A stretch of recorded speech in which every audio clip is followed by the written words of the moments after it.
সেই স্বৈরাচার একবার বলেছিল বিএনপিকে 1 মিনিটের জন্য শান্তিতে থাকতে দিব না, মনে আছে?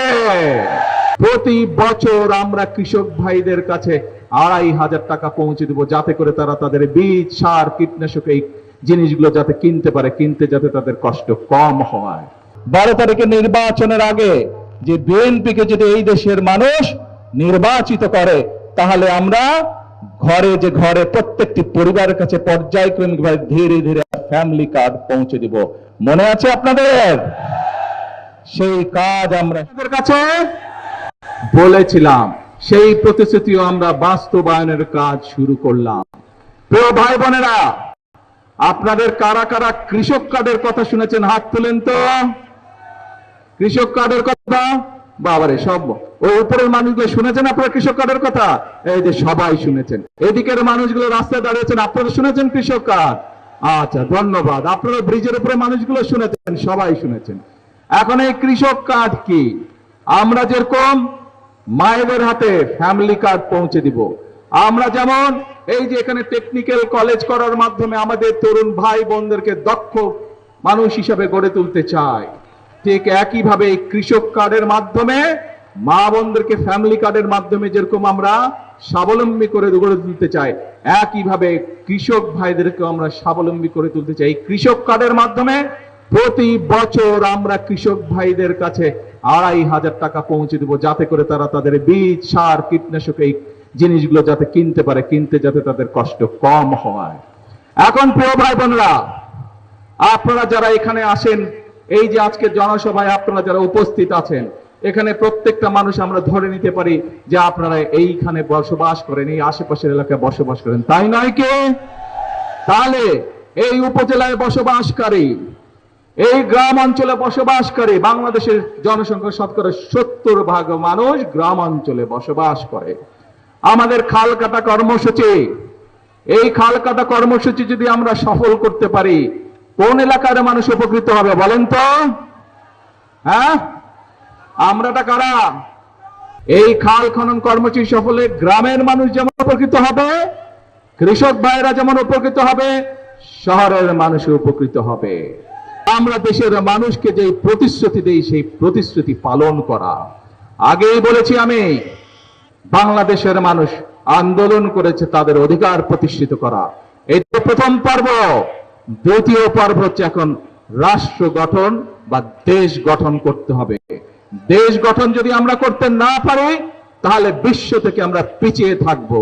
দেশকে যদি আমরা পুনর্গঠন করতে না পারি, এই দেশের মানুষ কষ্ট পাবে, এবং সে কারণেই আমরা এই দেশের মানুষের ভাগ্যের পরিবর্তনই হচ্ছে আমাদের রাজনীতি। খালে পানি নিয়ে আসা হচ্ছে আমাদের রাজনীতি।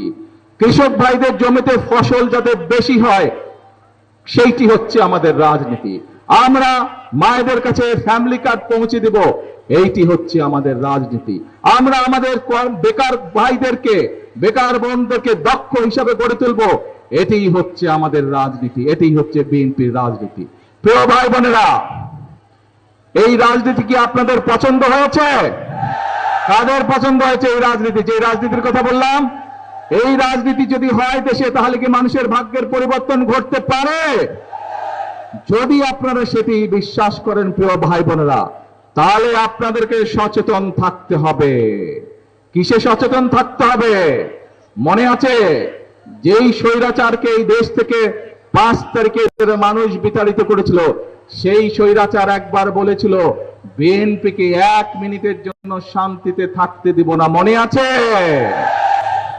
প্রিয় ভাই বোনেরা, বিভিন্ন জায়গা থেকে এখন আমরা যখন খাল কাটা শুরু করেছি, আমরা যখন ফ্যামিলি কার্ড দেওয়া শুরু করেছি, আমরা যখন কৃষক কার্ড দেওয়া শুরু করেছি, আমরা যখন ইমাম মুয়াজ্জিন সাহেবদেরকে রাষ্ট্রের পক্ষ থেকে সম্মানী ভাতা দেওয়া শুরু করেছি, আমরা যখন বৃক্ষরোপণ অভিযান শুরু করেছি, তখন কিছু সংখ্যক মানুষ কতগুলো বিভ্রান্তিকর কথা বলছে। শুনেছেন আপনারা সেগুলো? এখন যে কাজগুলোর কথা আপনাদের সামনে বললাম, এইগুলো যদি থেমে যায়, কার ক্ষতি হবে? ওই যারা বিভ্রান্তি চলে তাদের ক্ষতি হবে, নাকি আপনাদের ক্ষতি হবে? সাধারণ খেটে খাওয়া মানুষের ক্ষতি হবে। প্রিয় ভাই বোনেরা, আমাদের সকলকে সজাগ থাকতে হবে যাতে খাল খাটা কর্মসূচিতে কেউ বাধা দিতে না পারে। আমাদেরকে সজাগ থাকতে হবে যাতে মায়েদের বোনদের হাতে ফ্যামিলি কার্ড পৌঁছে দেওয়ার যে কর্মসূচি, সেই কর্মসূচিকে যাতে কেউ বাধাগ্রস্ত করতে না পারে। আমাদেরকে সজাগ থাকতে হবে কৃষক কার্ড, কৃষক ভাইদেরকে যে পৌঁছে দেবার যে পরিকল্পনা, সেই পরিকল্পনা যাতে কেউ বাধাগ্রস্ত করতে না পারে।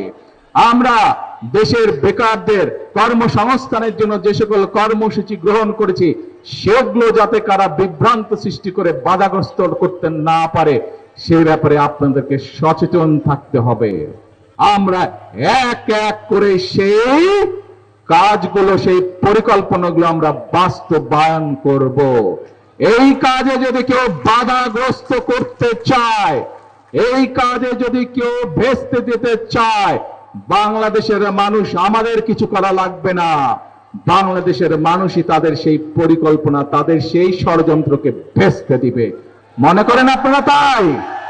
আজকে এই খাল পুনর্খনন কর্মসূচির দিন আমরা সকলে মিলে একটি প্রতিজ্ঞায় আবদ্ধ হই, সেটি হচ্ছে এই দেশ আমাদের দেশ।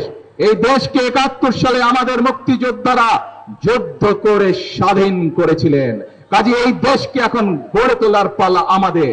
বিভিন্ন সময় দেশের মানুষের অধিকারকে ছিনতাই করা হয়েছিল, দেশের মানুষ বুকের তাজা রক্ত ঢেলে দিয়ে দেশের জনগণের গণতান্ত্রিক অধিকারকে প্রতিষ্ঠিত করেছে। এখন পালা হচ্ছে দেশ গঠনের পালা, এখন পালা হচ্ছে দেশকে পুনর্গঠনের পালা। কে কে আছেন আমার সাথে সেই দেশ গঠনের কাজে হাত তুলে দেখান আমাকে।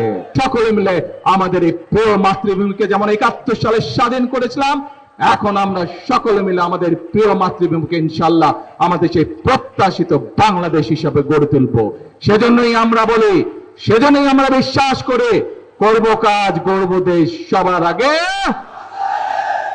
করব কাজ সবার আগে। আল্লাহ হাফেজ, বাংলাদেশ জিন্দাবাদ।